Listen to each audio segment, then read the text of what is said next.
Good morning, good afternoon, good evening, wherever you are in the world. Thank you for joining me for this week's edition of the SMIE Consulting Midweek Roundup.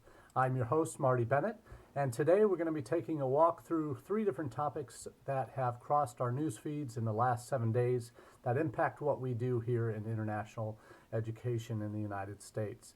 For those who are not familiar with what we do at SMIE Consulting, we take a look at all the various news stories of international ed import that we see from around the world.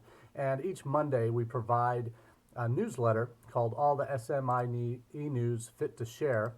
And we do that to provide kind of an easy to digest news feed or email newsletter for you to help you understand more about what's going on in our profession and ways to help you get a sense of our takes on how these stories might impact what you do in your own offices here in the U.S. And we take a broad range look at issues that are international ed focused in the U.S., but also in other major destination markets for international students to see how our competitors, frankly, are dealing with the relative challenges that they face around the world in recruiting students and managing education abroad programs. Now, for those who aren't familiar, I've dropped a link to the most recent edition of the SMIE News letter. That comes out on Monday mornings, and we take three of the stories that we have in the newsletter from Monday, and we profile those here on the Midweek Roundup on Wednesdays at 1 p.m. Eastern. So if this is your first time joining, thank you so much for being a part of our live broadcast. And if you have questions along the way, just want to say a quick shout out, please drop a comment in on the Facebook page. For those that are watching either the rerun on our Facebook page or the YouTube channel for SMIE Consulting, thank you for watching after the fact, and we hope you find some nuggets in here that will help in your daily work. And to those who are listening on the podcast, this is podcasted as well on all your major providers. Look for SMIE Consulting Midweek Roundup, and you'll be able to download on iTunes, Google Play, Podbean, Stitcher, and Spotify. So we're glad that you're part of the journey today, and let's jump right in with a story that will not go away. And much like diseases of the past, the coronavirus is also one that we're seeing it has some legs here and is continuing to run. Though there seems to be, and certainly from contacts I have in China, there is now a bit more freedom of movement. The reality is most people have been cooped up inside, even outside of Hubei province, cooped up inside. Schools have been canceled across the country. U.S. Embassy has closed services and consulates have closed visa services for quite some time since the beginning of the month. So there are real challenges in China. Trains are running, but they're not stopping in Hubei province, in Wuhan in particular, which is kind of the epicenter of this epidemic. But what we're focusing on today as it impacts international education is what are the real costs. And for Australia, we talked a little bit last week about how Australia as a country is obviously very dependent on international students from China. They make up 38% of all of their international students in the country. And as I've just posted the link to a story from the Sydney Morning Herald, it profiles the larger economic impact of China and Australia in terms of their relationship. Right now, the Chinese economy constitute $175 billion of exports from Australia to China, and education is one of those. I think it's the fifth largest export after minerals, gold, fossil fuels, agriculture. Education is the fifth largest export to China in 2019 for Australia. So that represents almost 10% of Australia's GDP is directly tied to China, with education being a part of that, a huge part of that. That's a significant concern in terms of how much longer that's going to last. The word is that the travel ban for Chinese coming to Australia may be lifted soon. So if that happens, that could be a real silver lining for universities in Australia, which have are missing over half of their Chinese students that haven't been able to return to start classes. They've been looking at all sorts of band-aid approaches to delaying arrivals, to offering online options for students that are still in China. And that's even forced, as we talked about last week, forced China to relax some of its very strict internet regulations in terms of what students can access from within the country. So this article in the Sydney Morning Herald certainly talks about the broader impact of what this is doing on international student recruitment, but also the broader Australian economy. It's billions of dollars, Australian dollars, that are impacted and potentially lost as a result of the restrictions now on travel to and from China to Australia. So there are some signs that it may be peaking in Australia, though we're seeing other countries have their first cases. Brazil, Italy, of all places, is now under significant challenge with impacting not just hospitals and that type of thing, but it's impacting sporting events. There are a Six Nations rugby match between Ireland and Italy. It was called off as a result today because of how it's impacting Italy. So countries that you wouldn't normally expect to be significant players or significantly affected by the virus are really starting to feel the pinch. So the epicenter is spreading away from Wuhan in terms of or not the epicenter, but the tentacles of this disease are certainly, and virus are spreading around the globe. And will it get worse before it gets better? Outside the U.S. Or outside of China? Probably. And it's going to pose a huge host of other issues. Some saying that the U.S. is still under threat and expect coronavirus cases here to expand. But let's get back to what we're talking about here in international education and what we can do about it. I've seen there's been a lot of great resources that have popped up lately, and I want to give a shout out to three groups in particular. Intl, NAFSA, and International ACAC have all had spent significant bandwidth over the last week or two to helping give institutions some resources and some kind of food for thought in terms of how they can use this opportunity with regard to the coronavirus and how it's impacting our campuses in terms of new students coming in. Obviously for January entry there may have been impacts there. Some of them might have got in before that depending on when your orientations were, but certainly affecting study abroad programs. It's affecting recruitment to Asia. A lot of Asian recruitment tours are either canceled or put on hold or skipping certain areas, but you're seeing the bubble expand to what countries are being affected. South Korea's got significant challenges now with coronavirus. Other countries, Hong Kong, are impacted as well. Vietnam potentially. There's more out there in terms of where you'll be able to go in terms of direct recruitment travel this fall. A lot of schools, even outside China, have been put on temporary leave or closed for the time being. So what Intl has done is they've come up with about 10 recommendations to how this can be put in perspective and maybe next steps for how to move forward. And I'll highlight just a few of those here. Really, it's in terms of the real focus on what can we do with the students that are still in our pipeline.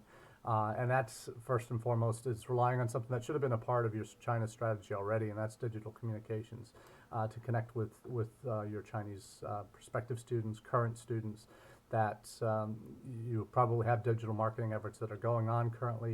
You want to talk about what those might be. You might have to offer a special edition webinar, live stream events on platforms that are accessible, perhaps on WeChat or others in China that you know that your audiences will be able to access.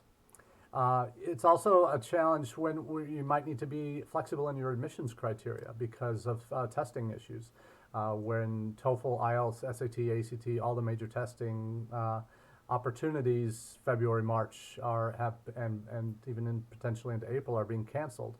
So there's even talk, as we talked a little bit about last week, that the Gaokao in June may even be under threat in terms of if the outbreak has not been contained by then. So there's real challenge here in terms of for what students in China are even going to be able to do. So if you English proficiency is probably the one that is going to impact everybody.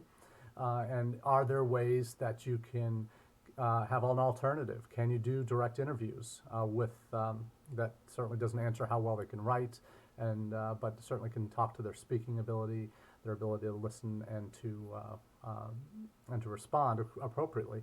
So are there ways that you can go around that? Is there a test that you can deliver electronically, perhaps a institutional SAT, or institutional TOEFL, or is that something that can be done that way? So looking at alternatives. So that's certainly something that's important. If you have a network of partners in China, reaching out to them and finding out from them what's going on, what is possible, what are you able to do, what is not possible at the time. So connecting with your alumni that you have in China. Hopefully you do have some and you're connected with them and they're involved in what you're doing on the prospective student front. And that's important. But one area you certainly don't want to neglect is how your current Chinese students are doing and their success on campus, as Intl points out in one of their insights. Is there's been a lot of cases where Chinese students are being targeted, not just Chinese but Asian students are being targeted because as they're unhealthy and they're a virus threat to us. And that's xenophobia, plain and simple, and that needs to be addressed on your campuses, and your students need to be made aware of resources that you have to help them adjust. And talking about those issues is important because your health of your current students now, not just their physical health, but their mental health, their state of mind, as it relates to whether they're feeling support by your institution, is mission critical. This is not just in cases of that we have now that are unprecedented in terms of the kind of impact that it can have on our current students, but it goes whenever you have students that are potentially under threat from external forces. It's how you respond to that that's going to go a long way to determine your success as an institution in that market. So taking care of your students should be priority one anyway, but this is just reinforcing that idea, I think, and Intl's very right to point that out.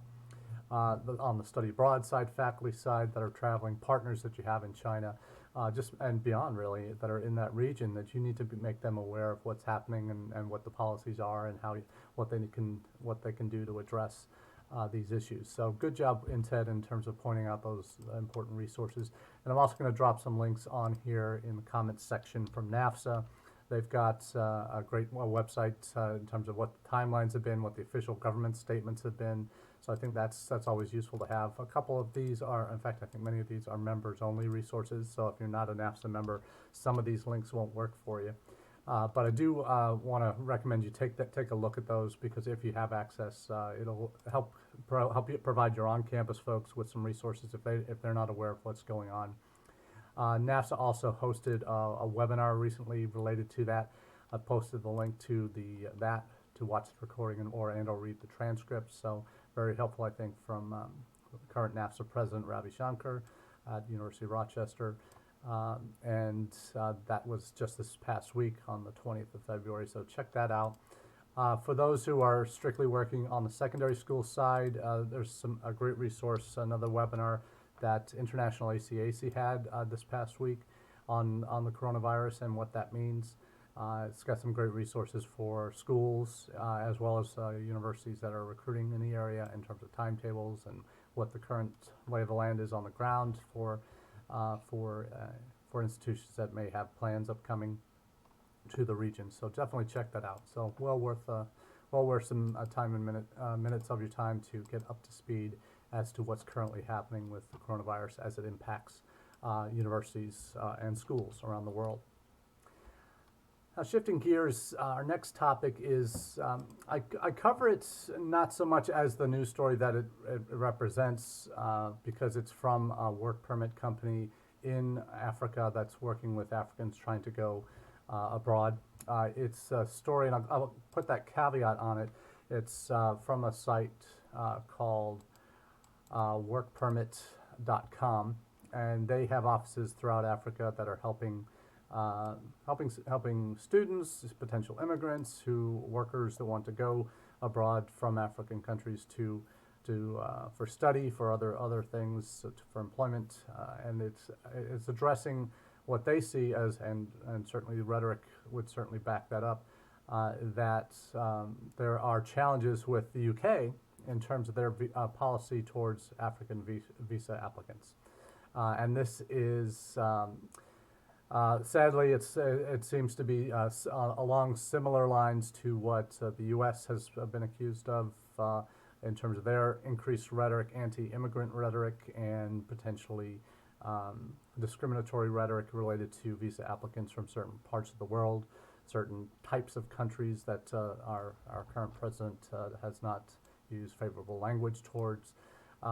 That's something that we want to certainly don't want to say that the UK is exactly like the US in this regard, but certainly there are people from the Ethiopian Prime Minister has come out and said, as well as others in the region, that the UK visa and immigration system towards African countries is draconian. In the Prime Minister Abiy Ahmed of Ethiopia, the special advisor, to the Prime Minister, Arkebi Okubai, has said that they are destroying relations with African countries as a result of their strict visa rules. Claims are that the current Prime Minister Boris Johnson has declared his country will have a new kind of immigration policy based on treating people the same wherever they come from, by putting people before passports. That sounds great on the surface, but apparently the reality is on the ground that certain countries are being treated less favorably in terms of the mix of who's invited in. So the article itself, I think, talks a little bit about how the piece that I focused on, obviously, is how they talk about student visas here. And the comment that was particularly useful here is, as it impacts Mr. Okabe, who was educated in the UK. This is the special assistant to the Prime Minister in Ethiopia. He said that students attending higher education institutions in Britain will become the next generation of business leaders, government officials, and community representatives in countries around the world, and that student visas should be the easiest of visas to receive because of that fact. And that's something that certainly that philosophy he takes he's a product of. He came from Ethiopia, was educated in the UK, returned home, and is now in that country's government. And that's very much similar to what the State Department here in the U.S. Treats international education as a public diplomacy tool. We talked about that before, how the goal is for those that come from abroad to be foreign students today, world leaders tomorrow. And there's a huge track record of world leaders. I think at one point there was a third of all world leaders had spent some part of their educational experience here in the U.S. So that's, if the UK is looking to go along those lines, as Mr. Okabe says, that would make sense, that to be as open as possible, and he certainly doesn't see that. So it's an issue that I think it's interesting in context, because you look at what's happened recently with the U.S. And the updated travel bans that specifically exclude student visa applicants from those that are banned from entry. There were a number of African countries that were included, Nigeria being the most prominent in the two or three or four versions of the travel bans that we've had. But it also doesn't impact other countries in Africa, Sudan, Somalia, Eritrea, and others. So we want to be. We've seen some pushback that those countries are being targeted because they're Muslim majority countries, and that's certainly something that has been the case with all but two or three exceptions of the various travel bans the current administration has put in place. When it comes to the bans that are put in place for national security reasons, in that the host countries that we're putting bans on do not provide adequate information sharing on their populace that are applying for visas. So there are certain standards the U.S. has, and that if certain countries don't meet these standards, then they're going to be put on the ban list. Because these bans are problematic, obviously, because the public face of it is U.S. does not want want people from your country to come to our country. And that's, even though there is the exception for students, the overall impression is a negative one towards students and anybody living in those countries. So the UK is running afoul of it here. Obviously, the feedback that African nations are giving. Canada has recently had these challenges in certain countries in Nigeria, Ghana, others in West Africa. There have been well over half to, I think, 80 or 90% of visa applicants were denied at one stage. So the challenges are real for Africans that are looking to come study abroad, whether the U.S., UK, Canada.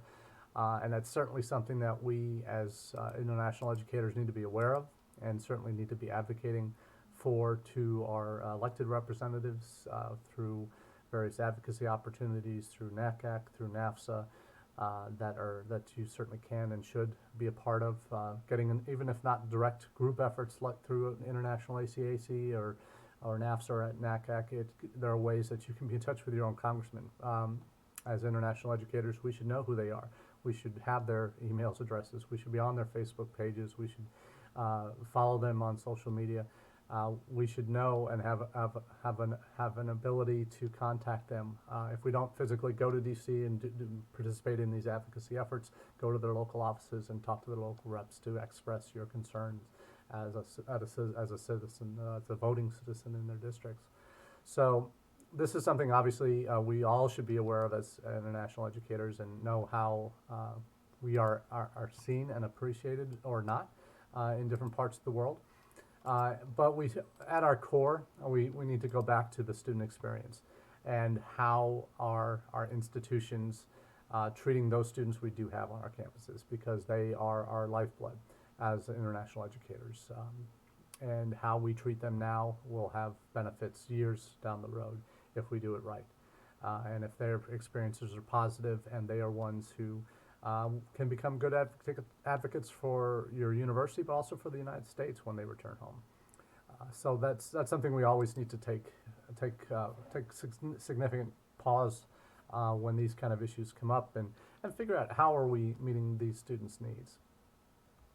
Now, a lot of times the stories that I cover both here on the Roundup and also in the newsletter that comes out on Mondays, maybe off the beaten path type of services, and I've had some colleagues that have thanked me for including these kind of other stories that are not the Wall Street Journal and New York Times all the time in terms of what we profile here.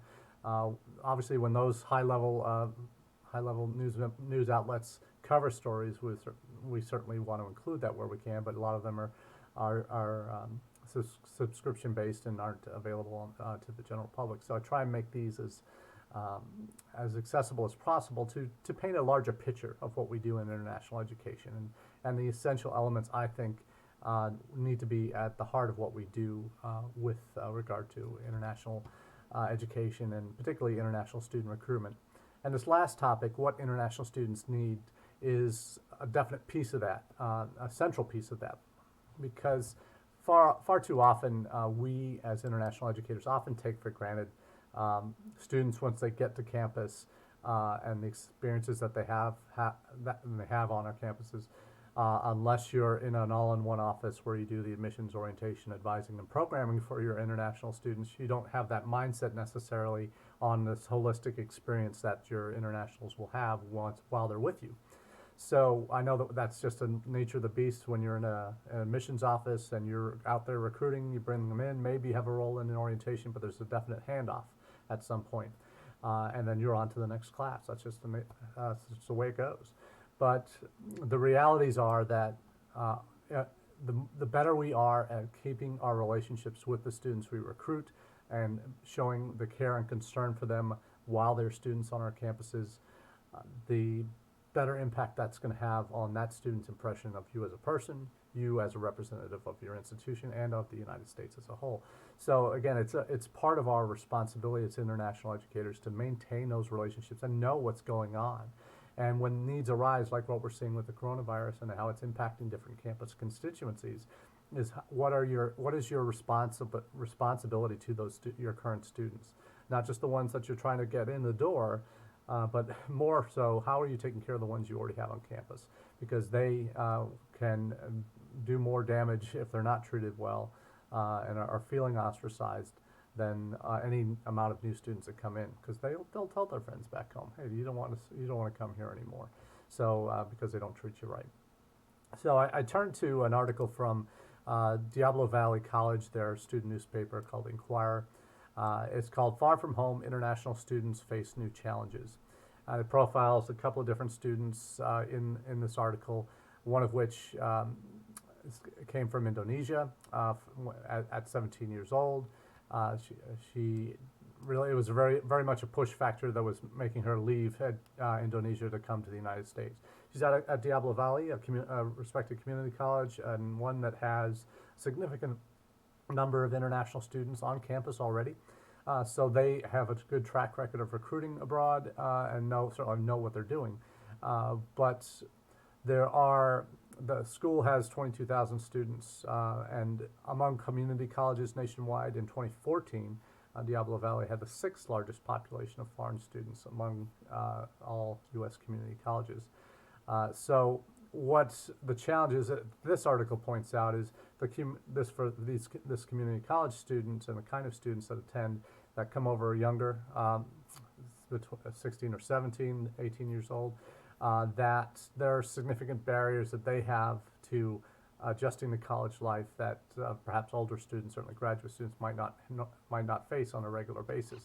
So the article, in interviewing her, talks about kind of an invisible wall between local and international students on campus and the wider community. Call for and part of it is international students don't know what they need necessarily until they've been here and they have experienced it and see where the gaps are, because they don't know what life is going to be like here. It's all been what they see on the TV and in the news, and maybe they've had some conversations with students from their country, but that might be the extent of their experience with what life is like on our campuses and in our country. So the expressions for more mental health services for international students who need help adapting to their new lives, more cultural events spotlighting international students, and many universities have certainly been doing that. Colleges have been doing this for years, and those are all great resources, but some schools don't have those in as large a quantity as perhaps they need to.